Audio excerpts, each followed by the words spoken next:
Bet Lynch first appeared on Coronation Street in 1966 as a factory worker.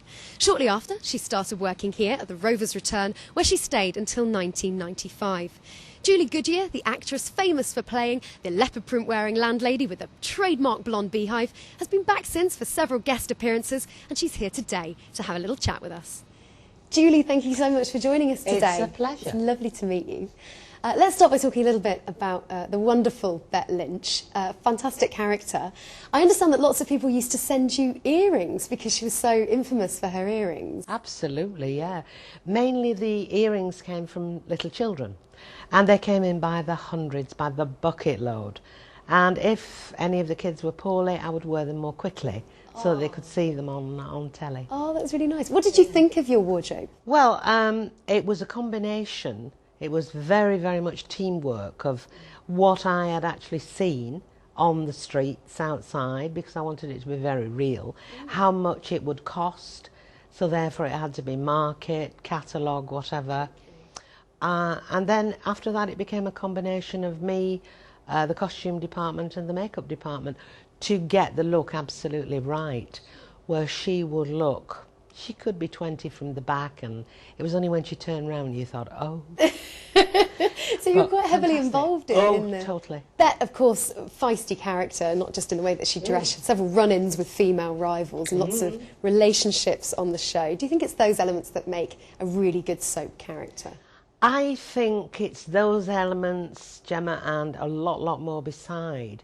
You know, it's the strength, the get up, the keep going, the fight, but also to, as an actress, to combine that with tremendous vulnerability. There are so many different aspects that as an actress you've got to work on and bring them all into play, but you can't do that without the script, without brilliant writers, of which I had the very best, and that became like a fantastic game of tennis. You know, the more I gave the writers back, the better they would write for my character. What are your fondest memories of the show? My fondest memories, I would say all of them. But, you know, when I first went in 1966, and then went back in permanently in 1970, I was working with truly formidable, fantastic actresses like Doris Speed, Pat Phoenix, Violet Carson. So I had these fabulous people to watch, to learn.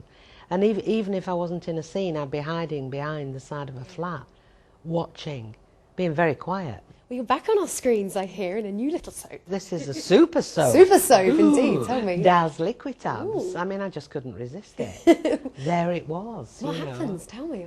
My character is in the laundromat, and she's preparing for her wedding, her fourth wedding.